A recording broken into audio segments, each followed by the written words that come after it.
It is about that time. Welcome to Volume 2 of the Marvel Rivals timeline.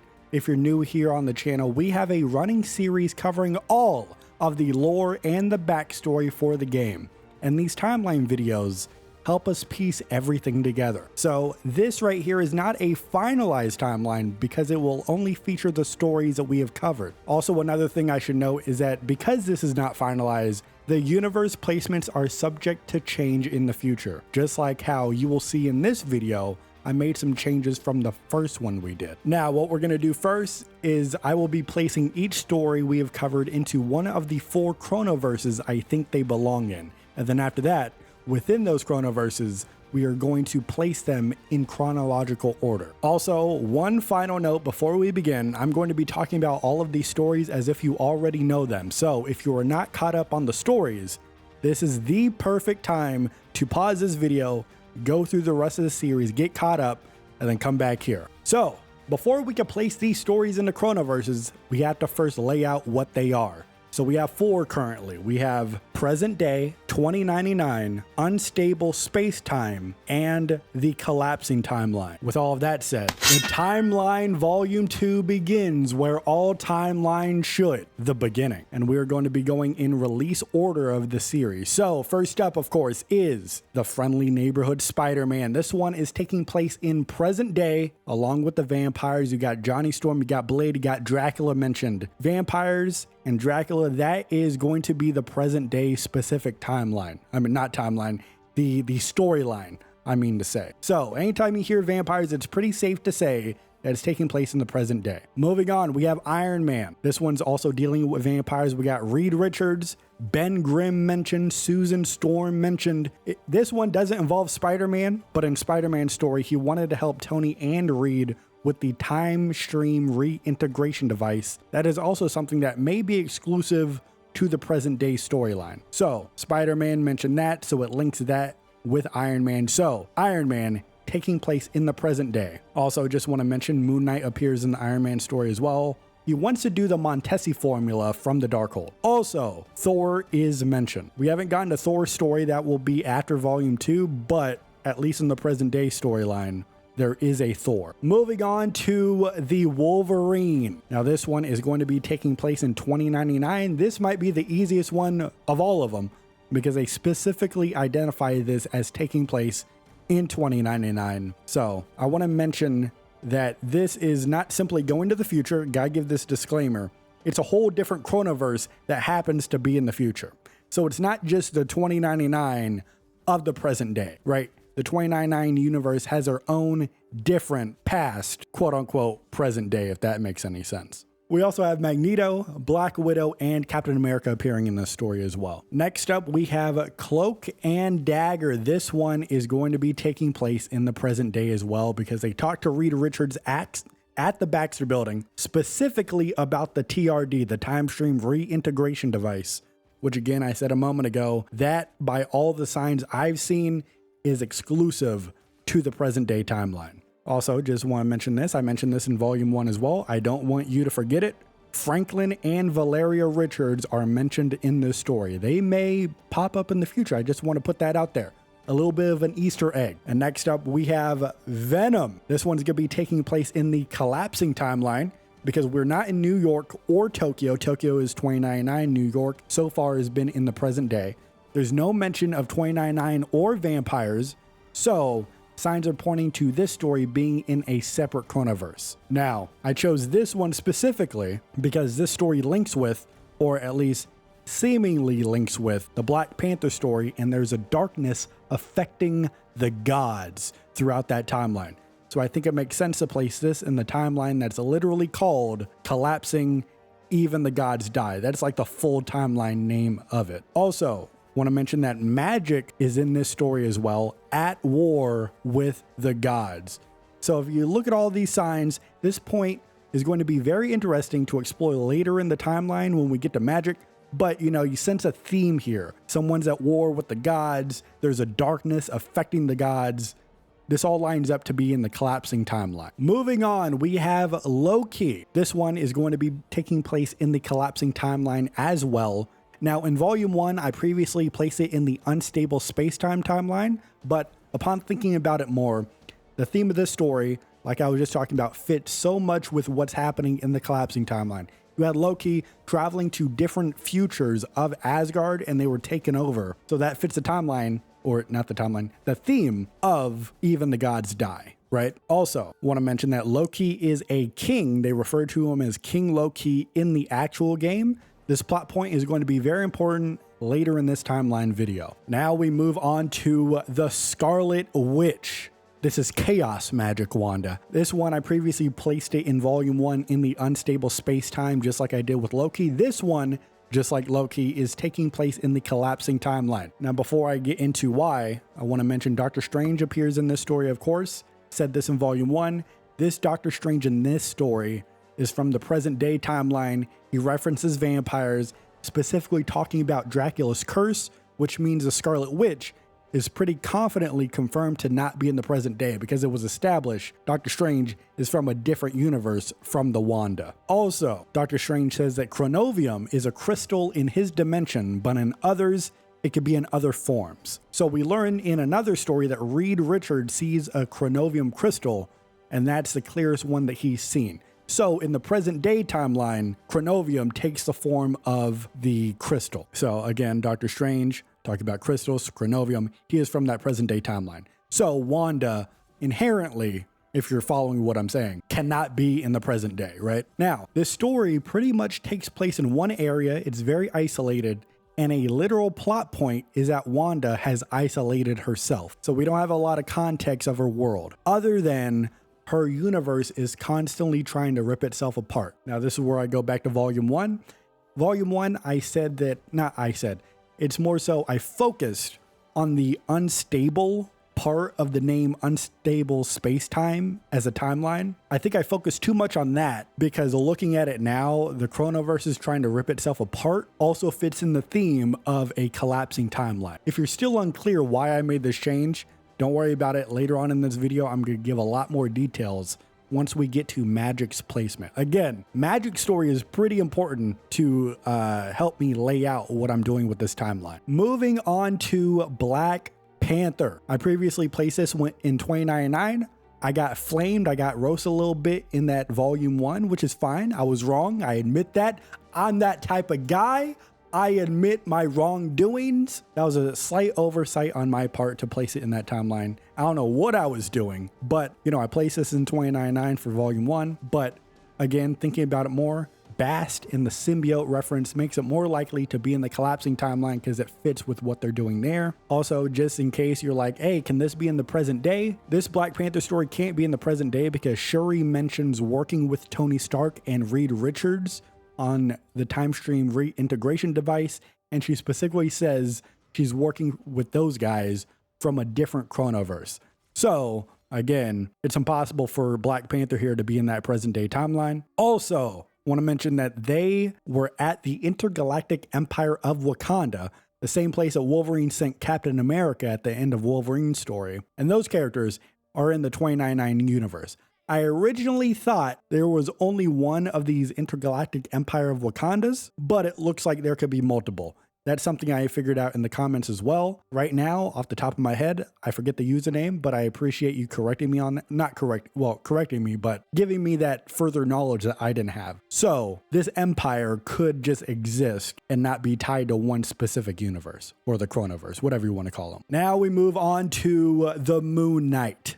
This one is easy, just like it was in Volume 1. It's present day, deals with vampires, deals with Dracula. He mentions that Dracula owes him money. This one's in present day. Now we move on to the new material since Volume 1 was released. Up first, it's the big one, Magik. Now this one is very interesting. You better sit down, you better get a snack, because we're going to be talking about this for a minute. This one is pretty important. So with Magik, we can rule out present day because Magik hadn't heard of the name Doctor Strange in a very long time.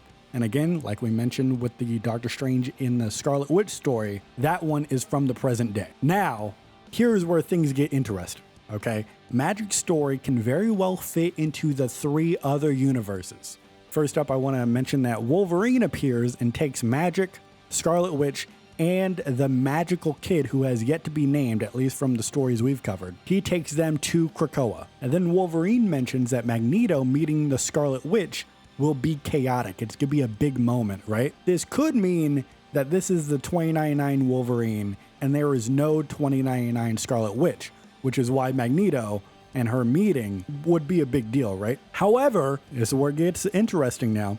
The Scarlet Witch in this story talks about the same story beats that are covered in the Scarlet Witch story, and it seems a bit too complicated to have Wanda in one universe in her own story, and then she goes to another universe for another story while still focusing on the storyline from the different universe. Do you know what I mean? It'd be a little bit convoluted onto a premise that's already very convoluted. So this is what I'm doing. I'm gonna be placing Magik's story in the collapsing timeline, the collapsing Chronoverse, along with the Scarlet Witch. Now, what does that mean for the Wolverine? Here's where things get even more interesting, but a little bit confusing. But also, if you think about it, this is where the fun begins when we're talking about timeline placements and such. We gotta place it together, we gotta think about it, use our brain, right? This is where the fun begins. First, we have had slight hints, both in the stories we have covered and also within the gameplay, that we may be seeing multiple versions of the same characters, right? So we have that established. This makes sense when the premise of the game is the multiverse. So one possibility is that the Wolverine featured in Magik's story doesn't necessarily have to be the same Wolverine from 2099. It could be a different one, right? However, this is gonna be pure speculation on my part because this is my current theory I'm about to get into. Even though I just established that I do think we have different variants of characters in the game, I do not think this specific Wolverine is different. I just want to lay that groundwork that it could be different and I could be wrong.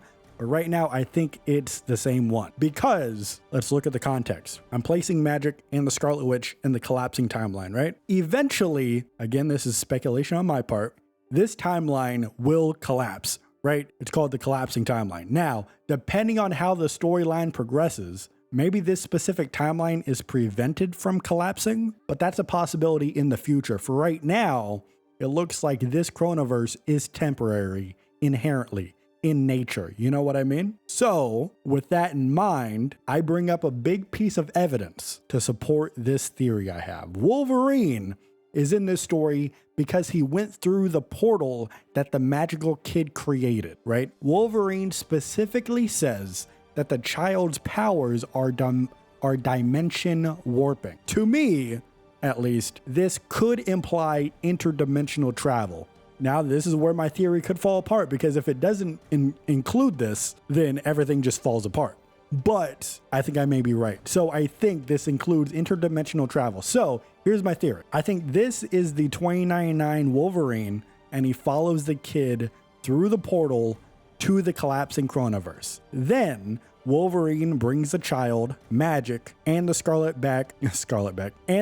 Witch back to the 2099 Chronoverse. That's why he's taking them to Krakoa. And in that way, they are saved from the universe that is about to implode. That's just my theory, and I acknowledge that it's not very strong. Like I said, if the portals aren't interdimensional travel, the rest of the theory just falls apart. But we're going to learn that by the time of Volume 3. I could say that this theory is ridiculous once Volume 3 comes out, or I could be dead on about this. Let me know what you think in the comments, but everything lines up to me. Because then, once this timeline collapses, we still have Scarlet Witch, we still have Magik, who has the knowledge of what's going on, right?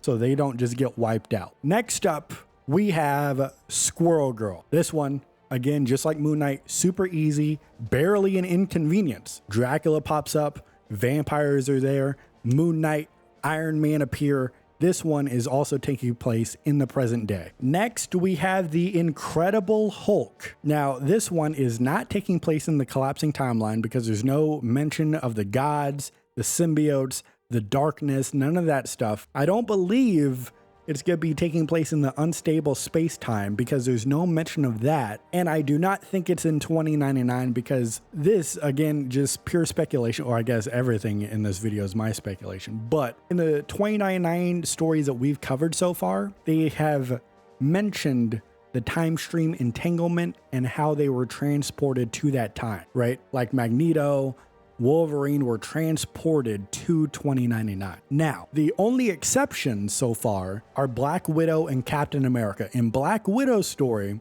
we learned that she was alive the entire time because she took a serum, right? Goes back to what I was saying earlier, where 2099 is a different chronoverse that has their own past. It's not the present day chronoverse, right? So they had their own, like 2024, right? 2025. So she took a serum. She's been living the entire time. We also learned that Captain America was frozen from World War II and woke up in 2099. Now, in Hulk's story, there's no mention of that. There's no mention of him being transported to 2099 or him living longer than a regular lifespan. So even though we don't have any definitive proof, I think this one takes place in the present day. I just think he's isolated, right? Now, speaking of Black Widow, she's up next. This one, very clear that this is taking place in 2099 because, with the Wolverine, with the Captain America in Tokyo, 2099, everything lines up. This is in 2099. This one's pretty easy. And now we get to the final batch of stories, the Guardians of the Galaxy. First up, we have Star-Lord. This one, I believe, spoiler alert, this one's in the collapsing timeline. The Milano crashes onto Clintar. The dead Celestial is mentioned. This is the same place that Venom went to get Null's Necro Sword, right? Also, this is the same place Adam Warlock arrives. So I think this is in the collapsing timeline. Now, things get interesting. Guardians of the Galaxy, I just said, this is a final batch. There's a little bit of a change because up next is Mantis. And this one is very interesting because in this story, at one point, she was with the rest of the Guardians of the Galaxy. But then, as she says, literally in an instant, that was a snap of a finger right there, she was transported into the Collector's Museum. So I think the signs are pointing towards Mantis being the first, and so far only, entry into the unstable space-time chronoverse, at least from the stories that we've covered. Now, one piece of evidence that she was sent to another chronoverse is that the Collector forces Mantis to battle a duplicate of her. Now, even though they're saying duplicate, I think it's highly possible that that could just be that universe's Mantis. And the Collector wanted to put on a big show for the audience, so we just plucked a Mantis from another universe. That's why she was with the Guardians one moment, and then all of a sudden she's trapped in the Collector's Museum. I think that's what's happening. Now, I don't know how the Collector was able to do that, but I think he was able to do that.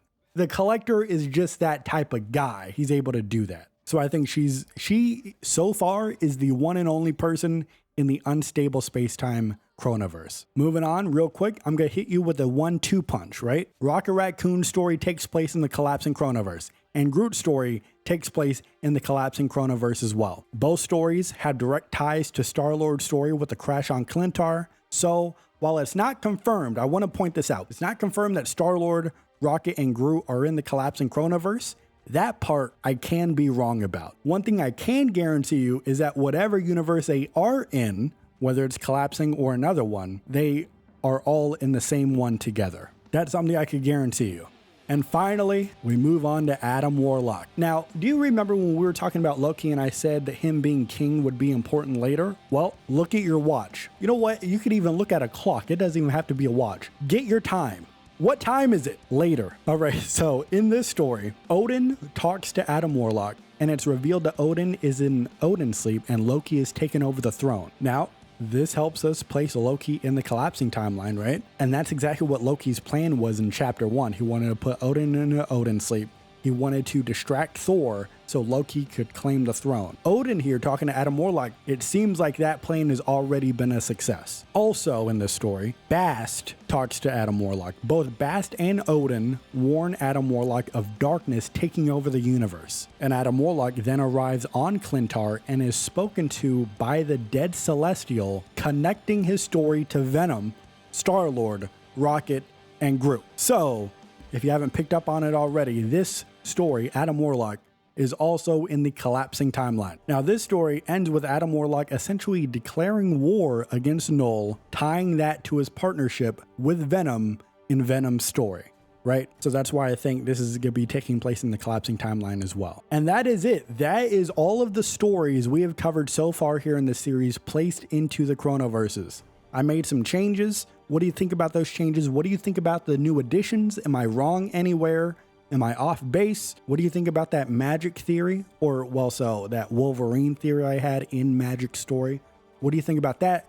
Leave that in the comments. And now we move on to where I believe each event happens in chronological order within the Chronoverses. First up, let's tackle the collapsing timeline. All right, here we go. Up first, I believe it is Loki, then Adam Warlock. I think this one takes place after Loki because Loki has already become king and put Odin into Odin's sleep. After that is Black Panther. This one takes place after Adam Warlock because Bast returned to talk to T'Challa and the darkness has already spread to Wakanda. So I believe that happens after the conversation Bast has with Adam Warlock, right? After that, we have Venom. This one takes place after Adam Warlock because Venom helps Warlock escape his cocoon on Clintar. And then we have Groot. This one takes place afterwards because on Clintar, the Milana crashes and Groot wanders off while Rocket and Star-Lord are arguing. At this point, I'm gonna do a little pause. I'm placing it after, but this specific situation with the Guardians and then Venom, this could and probably is happening simultaneously, right? At the exact same time. So after Groot is gonna be Rocket because Rocket starts scavenging for parts. And then we have Star-Lord after that because towards the end of his story, Star-Lord, Rocket, and Groot fix the Milano and leave Clintar, while Rocket and Groot stories takes place on their adventure on Clintar, right? Now, also do want to mention Star-Lord, Rocket, and Groot watch, they're in the negative zone, I believe, above Clintar. They've already taken off. They watch the Celestial's chest shake a little bit and a shape of a symbiote appears. I believe that is a reference to when Venom is pulling out the Necro Sword from the Celestial, right? So that's what I was talking about a second ago, where these stories are happening simultaneously. I think that's what we're looking at. And then maybe 5-10 seconds after they see Venom is when they escape the negative zone. I think at that moment, that's where Adam Warlock's cocoon is right there and Venom helps him escape. So I think those stories are happening at the same time. So that's the collapsing timeline. That's where I think they take place within the chronological order of each other. Next up, we have unstable space-time. This one, super easy, barely an inconvenience. There's only one entry. It is Mantis. We don't really know anything about this Chronoverse so far. Next up, we have 2099. In this volume, I have two entries. One is going to be Black Widow and then Wolverine. Black Widow went on her mission to save Captain America. Wolverine's story mostly takes place in flashbacks, but within those flashbacks, he meets up with Captain America after he is split from Black Widow, right? And then Wolverine's story ends with him trying to find Black Widow after that mission to save Captain America. So this is pretty easy. Black Widow and then Wolverine. Next up, we have the present day timeline. And I don't know why I said next up. This is the last Chronoverse. Okay, up first is the Incredible Hulk. Now, there's no real timeline for this one. Again, it's very isolated, not many hints or signals to pick up on. I'm just placing this super early because I feel like that's the safest way to handle this instead of placing it later. So I'm just gonna place this right at the front. But the reality is we don't really know when this takes place. Next up is Cloak and Dagger. Now this one is probably my favorite one because part of their story happens during the time stream entanglement. This is a great reference point. Not many stories, or not many, this is the only one where it gives a definitive timestamp on the time stream entanglement. Every other story in the present day takes place before or after this. Or actually, I don't know what I'm talking about. This one is exclusively with the present day. I think the stories we've covered happen all after the entanglement. Unless, the Hulk is taking place before it, maybe? Which is possible, but I don't know. So after Cloak and Dagger, it is Moon Knight. In that story, Dr. Doom argues about the Darkhold with Khonshu, prompting Khonshu to hunt for the book, wanting to cast the Montesi formula spell that vanquishes all of the vampires, right? So that happens, and then after Moon Knight's story is Iron Man, because in that story, Moon Knight appears talking about the Montesi formula in the Darkhold, and at the end of the story, we learn about an Asgardian power spike in Central Park. What's that got to do with anything? Up next, it is Squirrel Girl. Squirrel Girl also goes to Central Park, in which she finds an Asgardian squirrel. So that's what the power spike was. She is then attacked in Central Park by the vampires and Dracula himself. And then right after that, Iron Man and Moon Knight come in for the save. So this one's pretty easy. Iron Man, Moon Knight have already linked up and they're together. They're coming over to Central Park. So this one takes place after both Moon Knight and Iron Man. And finally, just like in Volume 1, is Spider-Man. This is, I believe, the most recent story in the present day timeline because Reed and Stark have already worked on the time stream reintegration device. And in the Spider-Man story, this is where we see the return of Blade. None of the other stories in present day, they've mentioned Blade and stuff, but they've all talked about him while he's still away. So Blade hasn't come back yet, at least in the stories we've covered. Spider-Man is the first one where Blade comes back. So we have yet to have a story in the present day timeline that features Blade after he's come back. And with all of that said, that is Volume 2 of the Marvel Rivals timeline. What are all your thoughts? Go down in the comments. Let me know, what am I wrong about? What do you think I'm right about? Are you excited for Season 1? This video is coming out with the launch of Season 1. Are you enjoying it? What do you think about it? Let me know in the comments. And after this, we are going into the last push, the final push of the Chapter 1 stories for the characters. We have about a dozen or so left. And then after that, of course, the plan is to move on to the Fantastic Four stories, which I assume I'm recording this the day before Season 1 comes out. I'm not sure how they're going to release it. I assume when Reed and Sue are released, they get Chapter 1 stories as well. We'll cover those. I'm not sure if when Season 1 begins, we'll get Chapter 2 stories for some or maybe all of the launch base roster. I'm not sure how they're going to roll out the story, but we're going to cover everything at some point. So if you enjoyed this, leave a like on the video. I would appreciate it. It gets it out to more people, grows the channel. So do that if you want. If you want to support the channel even further, you can become a YouTube channel member or leave a super thanks. I would appreciate that very much. And I thank you for watching. But even though I thank you for watching, you and I, we are rivals till the end. And it doesn't matter how many different Chronoverses we place in chronological order. It doesn't matter how many different timelines we may jump back and forth between together. It does not matter. You and I, we are rivals till the end. And you better remember it because I'm never going to forget it. And this is usually the point where the video ends. You know, the cool logo for the Blade Studios comes up right after I say that. You're probably surprised about the outro. You're like, wait, why is this video still going on? Because I got something personal to say to you. You keep forgetting that we are rivals. And I just got to let you know, you are a fucking joke. No wonder the Avengers didn't take you or the X-Men, and they'll fucking take anyone. I mean, you are a ridiculous, immature, half-wit moron. I have never met a sadder, more attention-starved, jabbering little prick in my entire life. And that says a lot because I've been alive for more than 200 fucking years. And I'll tell you, that bald chick was right about one thing. You will never save the world. You couldn't even save a relationship with a goddamn stripper. And motherfucker, I wish I could say you die alone. But it's one of God's best jokes that you can't die, except it's on all of us.